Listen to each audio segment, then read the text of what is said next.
Meditemos ahora juntos en la palabra del Señor a través del sermón dominical. Soy el pastor Isaí Rodríguez. Bienvenidos. Que su palabra aliente nuestros corazones en esta hora. Este es el día que hizo Jehová. Nos gozaremos y alegraremos en él. Con cuánta dicha en mi corazón les saludo en el nombre de nuestro Señor Jesucristo. Iglesia Osana, qué alegría compartir con ustedes este momento ahora para reflexionar en la palabra del Señor.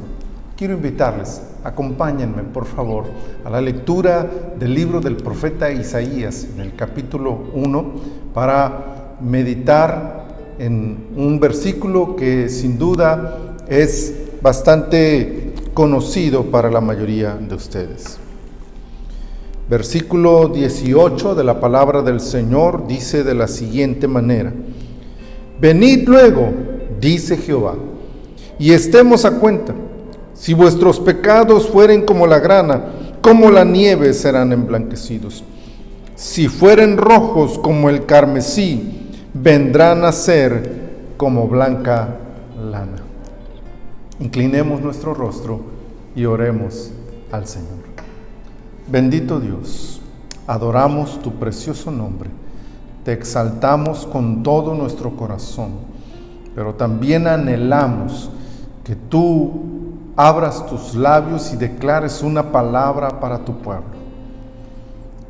Que en este momento, Señor, nuestra disposición sea total para escuchar lo que tú tienes que decir a tu iglesia. Gracias, Padre, por Cristo Jesús. Amén. Amén. El ministerio profético de Isaías es claro ejemplo de la responsabilidad que Dios pone sobre un hombre para señalar el camino a la iglesia, al pueblo de Israel y al mundo entero, en el contexto en el que se esté dando este ministerio. Isaías, por supuesto, pertenece a ese segundo grupo que mencioné, que es el pueblo de Israel.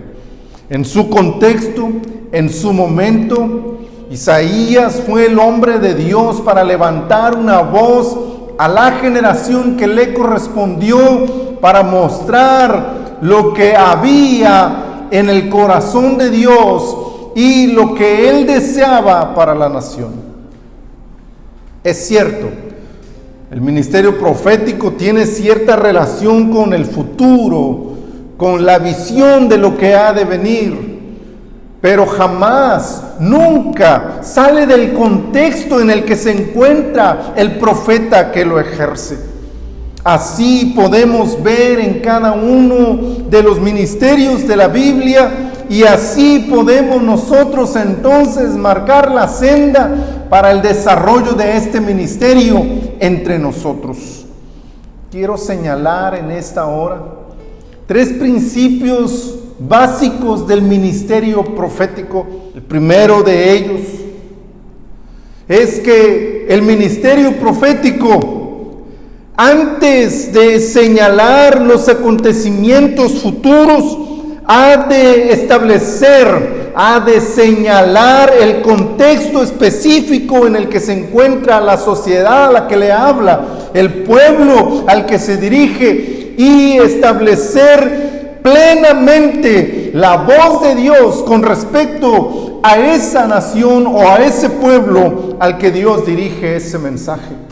Generalmente, el ministerio profético inicia entonces no señalando las cosas buenas o malas que puedan llegar a suceder en el futuro, sino estableciendo la realidad de aquellos a quienes se les habla. Así pues, Isaías expresa: príncipes de Sodoma, oíd la palabra de Jehová, escuchad la ley de nuestro Dios, pueblo de Gomorra. Es por supuesto un señalamiento, un recordatorio de aquellos 2 pueblos a los que hace referencia el libro del Génesis, que habían contaminado sus vidas de pecado a un grado extremo por el cual Dios los condenó y los destruyó.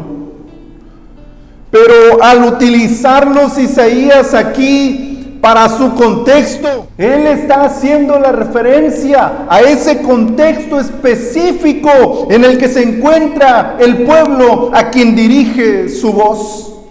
Esta condición de la nación es responsabilidad del ministerio profético señalarla, exhibirla, declararla, porque ese es el deseo del corazón de Dios, que el hombre sepa lo que Él opina de lo que está haciendo la humanidad.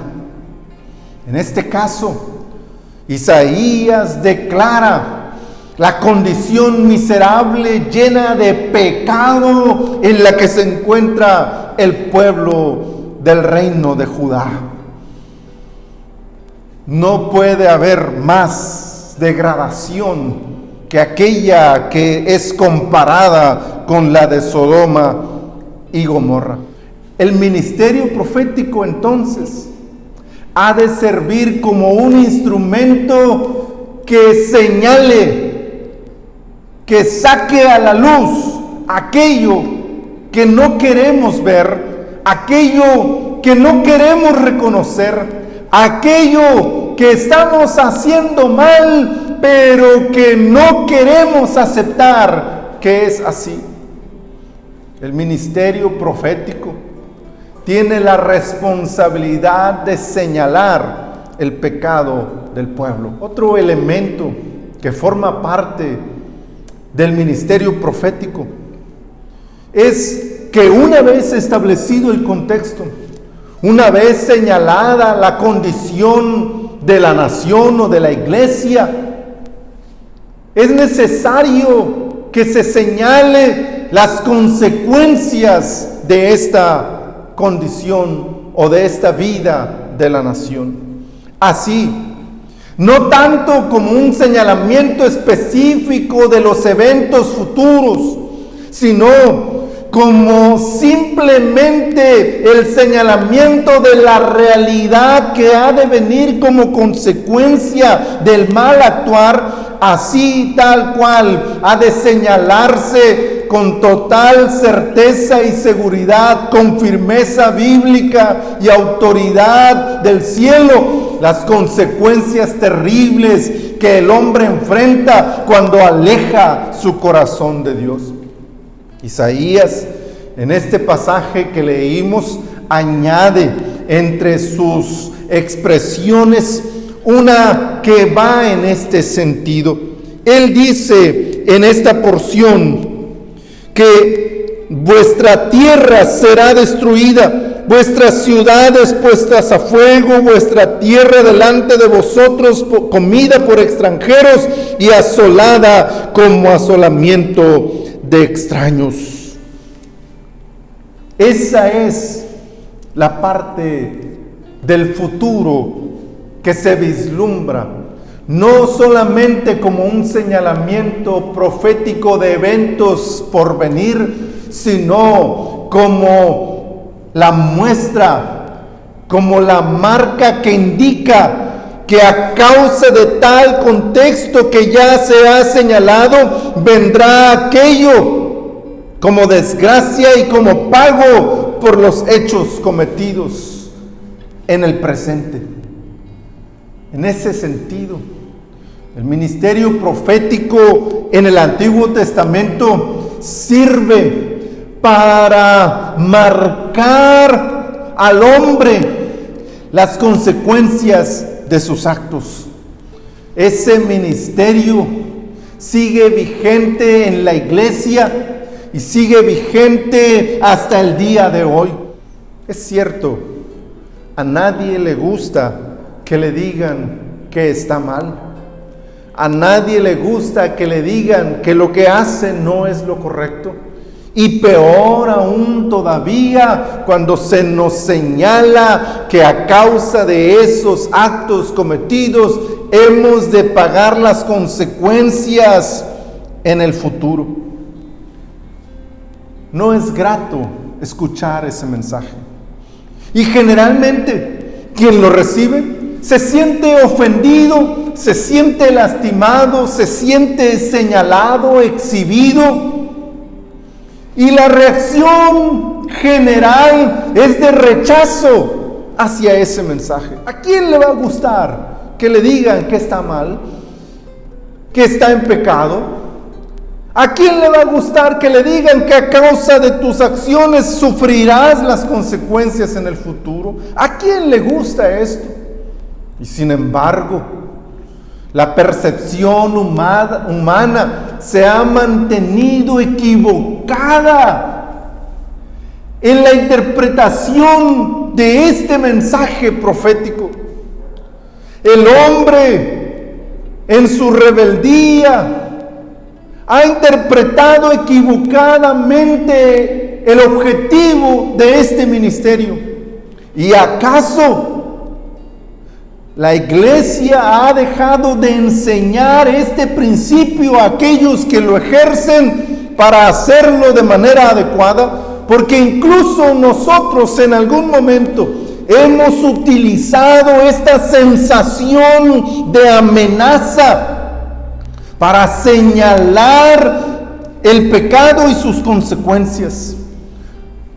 Pero en la Biblia, en el ministerio profético completo, integral, no aparecen estos dos elementos solos, no están aislados o separados.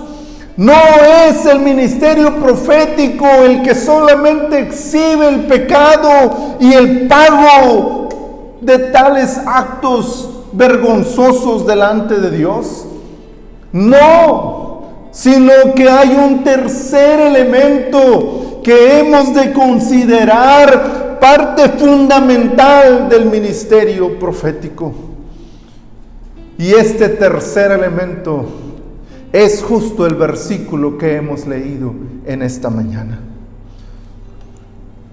Es cierto, el ministerio profético tiene que entender el contexto en el que se encuentra y señalar la condición del hombre en este momento. Es cierto, el ministerio profético, una vez que establece el contexto del hombre en su relación con Dios, ha de señalar también las consecuencias que vendrán por causa de esa situación que está señalando. Pero no estaría completo este ministerio sin remarcar e insistir en este tercer elemento fundamental para complementar y hacer válido, efectivo y fructífero el ministerio profético. Venid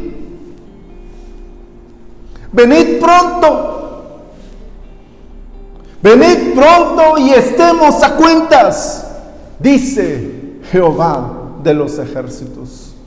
El ministerio profético ha de ser un mensaje que invite al mundo a regresar a Dios.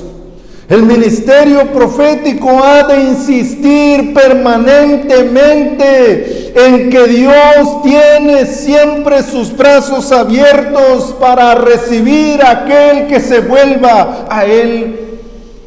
Es cierto que la santidad de Dios no tolera el pecado y aborrece a todo aquel que lo usa de manera cotidiana y natural. Aquellos que se han desviado en el camino y han hecho con su vida lo que han querido, rebelándose a la voluntad de Dios. Dios no soporta nada de eso, pero no significa que Él los ha abandonado a la suerte. No significa que Dios ha tirado a la basura a la humanidad. Aunque el hombre se ha revolcado en sus pecados, Dios aún sigue amando a ese hombre miserable y pecador. Dios aún sigue amando a la humanidad que se rebela contra Él. Y en medio de esa vida de pecado, lejos de Dios, el Señor aún está invitando a la humanidad: vuelve, ven, ponte a cuentas conmigo. Esta realidad es el punto neurálgico del ministerio profético. Es el centro del ministerio profético. Es su responsabilidad invitar al hombre a volverse a Dios. Es su responsabilidad invitar a la humanidad a regresar a los brazos de Dios. Es trabajo del ministerio profético señalar el corazón de Dios como el único lugar a donde el hombre encontrará refugio, consuelo y esperanza. Es ahí, en el trono de Dios, donde solamente podrá encontrar gracia y salvación la humanidad perdida. Sin embargo, encontramos hoy, lamentablemente, para vergüenza nuestra lo digo, ministerios llamados proféticos que no tienen nada que ver con estos tres conceptos que hemos considerado. No miran el contexto, no escuchan la voz de Dios revelando lo que Dios piensa del hombre, de la condición en que vivimos. No revelan con sabiduría, con amor y con gracia, pero con firmeza y seguridad, las consecuencias que el hombre ha de sufrir a causa de esta condición en la que se encuentra. Y si acaso lo hacen, usan de manera inadecuada un lenguaje amenazador para las personas. El mensaje profético no es un mensaje amenazador, es un mensaje de advertencia. No es un mensaje que desea el mal del hombre. Es un mensaje que está señalando solo lo que va a ocurrir de manera natural a causa de tu situación actual. El padre que grita al hijo para que se detenga antes de cruzar la calle, no es un grito de amenaza o de ofensa, sino es un grito que suplica: detente porque vivirás una experiencia aterradora. Es advertencia, no es amenaza. Entendámoslo, pero señalémoslo con firmeza. Es necesario que se marque la realidad de la vida del hombre y sus consecuencias. Pero tan necesarios son estos dos elementos como señalar igualmente la gracia de Dios, que tiene sus brazos abiertos hoy esperando que el hombre vuelva a Él y se reconcilie con Él. La mayoría de los ministerios proféticos del Antiguo Testamento llegan a ese punto e incluso ahí alcanzan a señalar estos dos caminos que el hombre tiene frente a sí para tomar la decisión de caminar alguno de ellos. Es decirle al hombre entonces: esta es tu condición actual. Si mantienes este rumbo, aquel será tu destino. Pero hoy tienes una oportunidad de cambiar ese destino. Hoy tienes una oportunidad de salir de esa condición en la que te encuentras y de librarte de las consecuencias que vendrán a causa de ella. Hoy es tu oportunidad de escapar de las consecuencias de tus acciones. Aquí hay una oportunidad. Aquí está tu oportunidad. Este es el camino que Dios te ofrece para que no transites ahí rumbo a ese precipicio, rumbo a esa desgracia. Esta es la oportunidad que Dios te da para que vuelvas tu corazón a Él y en lugar de encontrar miseria y dolor y amargura y tristeza, encuentres gozo, paz, plenitud, certeza, esperanza, fe y vida eterna en Cristo Jesús.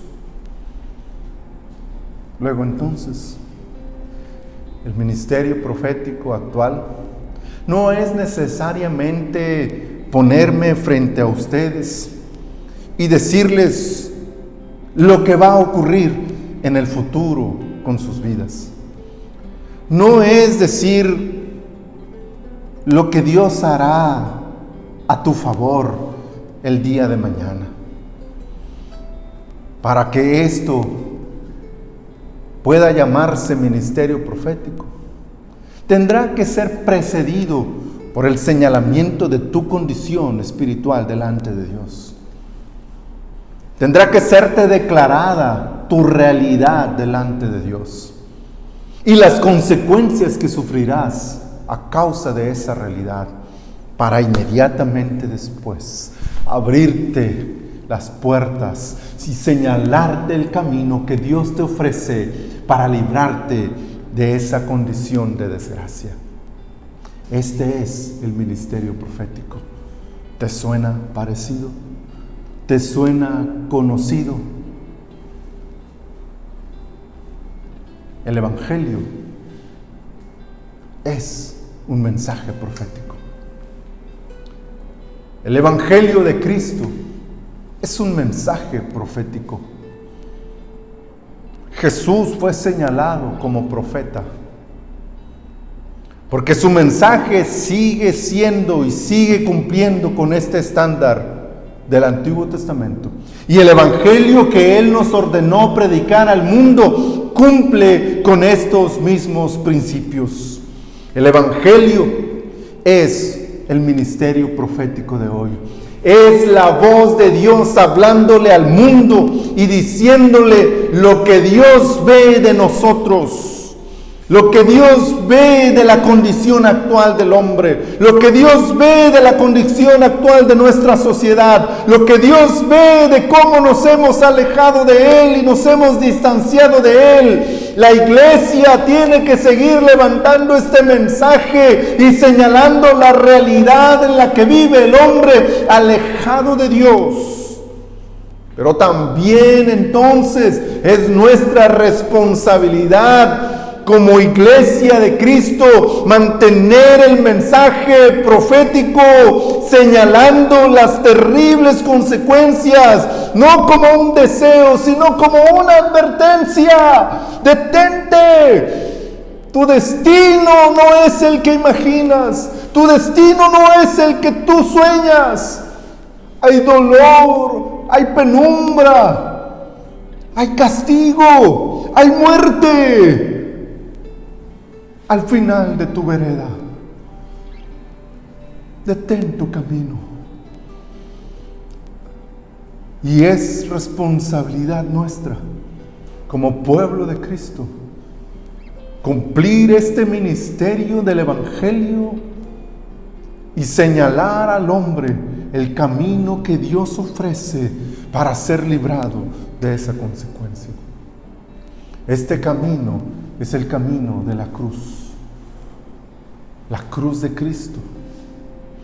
Porque mientras Isaías señalaba la importancia de presentarte delante de Dios y estar a cuentas con Él, el Evangelio de Cristo sigue invitando al hombre hoy a presentarse delante de Dios tal y como está, en la condición en la que se encuentra, sin importar lo destruida que esté tu vida, lo miserable que sea tu existencia, lo vacío y hueco que esté tu corazón. por todo lo demás que puedas tener, pero por dentro estés muerto a esa condición en la que te encuentras.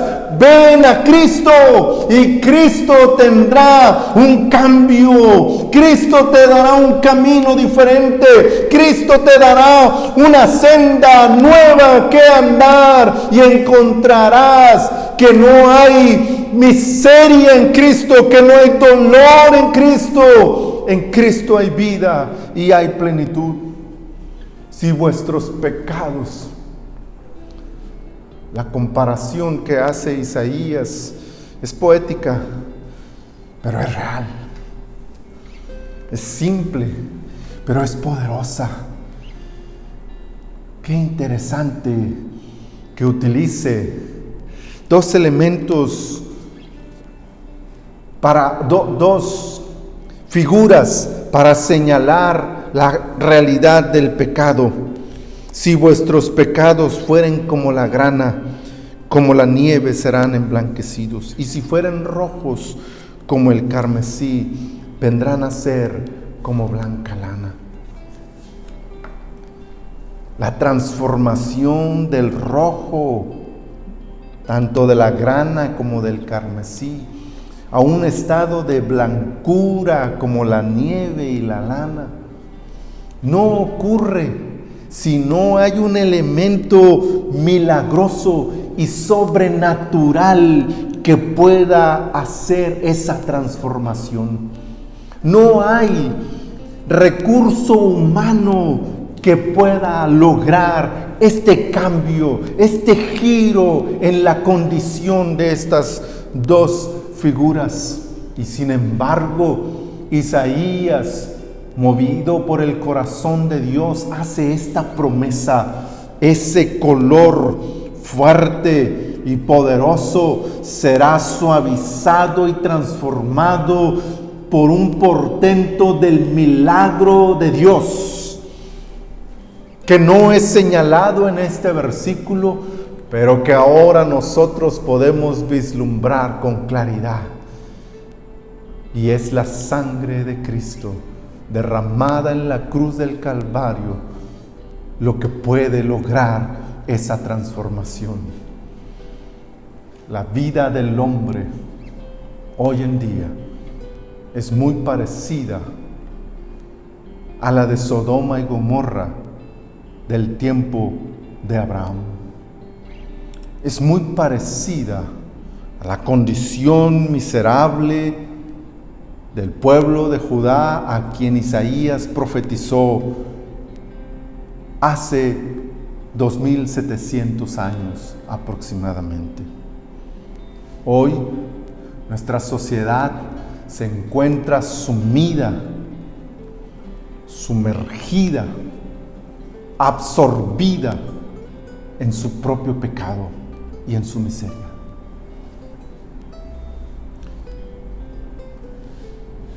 Basta señalar la forma en que ideologías humanas están pervirtiendo el corazón del hombre.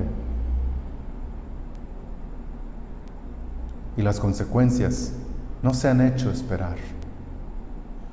Las consecuencias están llegando una tras otra y continuarán. Y las peores aún están por llegar cuando traspasemos de este plano físico al espiritual, de este espacio de tiempo, y lleguemos a la eternidad. Manteniendo este ritmo de vida, cada individuo que se presente el día de mañana ante Dios no solo habrá vivido las consecuencias que en este mundo tendrá que sufrir, sino que además se presentará ante el trono de Dios y será castigado y señalado y arrojado a una condenación eterna, lejos de Dios en el fuego eterno. Esta realidad no es, insisto, una amenaza. Es una advertencia. Es un señalamiento en el camino que te indica el destino al que estás transitando justo ahora, con esta vida que estás llevando. México, has pervertido tu corazón lejos de Dios. Has contaminado tu vida, alejándote de la voluntad de Dios. Y las consecuencias llegarán tarde o temprano, aquí y en la eternidad. Pero Dios hoy te ofrece un camino diferente. Pero Dios, que no tolera lo que haces, sigue a pesar de ello insistiendo en que vuelvas tu corazón a Él. Y ha provisto del medio sobrenatural y milagroso para transformar tu realidad y cambiar tu destino por uno totalmente diferente. Ese medio se llama Jesús. Si tú vuelves tu corazón a Dios, si tú regresas tu corazón a Dios, Él transformará tu vida y cambiará el destino de tu eternidad. Entiendo la rebeldía contra este mensaje. No es un mensaje halagador. No es un mensaje de prosperidad y de bienestar. Pero es un mensaje del corazón de Dios, que te ama de una manera indescriptible. Y te lo demostró proveyendo este camino a precio de la sangre de su propio Hijo, Jesucristo. Si tú crees, si tú tienes fe y reconoces que te has alejado de Dios y reconoces que necesitas a Dios, entonces lo único que tú necesitas hacer es ahí en tu lugar clamar a Cristo, volver tu corazón a Él y ponerte a cuentas con Él. Arrepiéntete de esta vida que llevas. Arrepiéntete de esta rebeldía de tu corazón. Cree en Jesús y ese destino de miseria y de dolor que te espera será erradicado y una nueva vida surgirá en ti, la vida de Cristo. Y la eternidad cambiará para ti. Y en lugar de esperarte al final de esta vida, una eternidad en penumbra y dolor, te esperará la gloria de la eternidad con Cristo para siempre. Este es el llamado profético de Dios para el mundo. Este es el llamado profético de Dios para tu vida. Te invito a inclinar tu rostro y a hacer una oración clamando al Señor porque Él nos redima y nos mantenga en su regazo, fieles a Él hasta llegar a la eternidad. Bendito Señor, este mensaje sigue siendo la prioridad de tu corazón para la humanidad. Así hablaste a tu pueblo Israel a través de los ministerios proféticos que levantaste, y así hablaste en labios de tu Hijo Jesús, pero sobre todo en su acción al subir a aquella cruz para señalarnos nuestra necesidad de ti y de volver nuestros corazones arrepentidos a ti. Y así, durante estos 2000 años, tu iglesia ha predicado este mensaje y seguiremos haciéndolo porque ese es el deseo de tu corazón. Te ruego, Señor, que quien esté escuchando este mensaje pueda volver su corazón a ti, pueda entender el contexto que vive hoy y su profunda y urgente necesidad de ti, y pueda mirar hacia el monte Calvario y reconocer que ahí está la esperanza que necesita, y que pueda correr y arrodillarse ante tu presencia y clamar a ti por misericordia, por gracia, por perdón. Y tú, Señor, amoroso como eres, habrás de abrazarlo y de perdonarlo y de limpiarlo y de darle una nueva vida, para que mientras esté aquí en la tierra goce de tus bendiciones, pero que cuando sea trasladado a la eternidad goce de tu presencia para siempre. Gracias, Señor, en el nombre de Jesús. Amén. Que el Señor sea glorificado y exaltado en nuestros corazones. Iglesia Osana, sigamos predicando a Cristo. Sigamos levantando una voz profética en este mundo tan urgido de la verdad de Dios y del mensaje de Dios para la humanidad. Iglesia, no callemos, sigamos siendo el pueblo que predica, el pueblo que habla, el pueblo que dice lo que Dios tiene que decirle al hombre. Gracias, mis amados hermanos. El Señor les bendiga abundantemente.